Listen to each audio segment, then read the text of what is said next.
Metus antrą kartą šiame sezone pirmas kėlinys tarsi lygus, paskui varžovai pabėgo, kur įžvelgiat šiandien didžiausias problemas.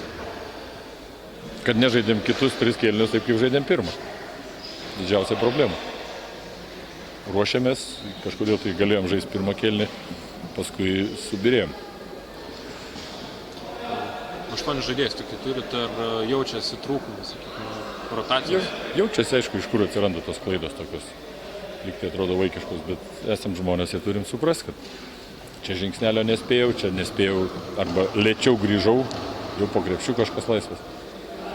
Jaučiasi ir sunku treniruotėse, bet gal atsities, čia mūsų pagalbininkai. 89 praleisti taškai, gynyboje turbūt irgi nesusitvarkėt. Taip. 14 tritaškų. 14 tritaškų.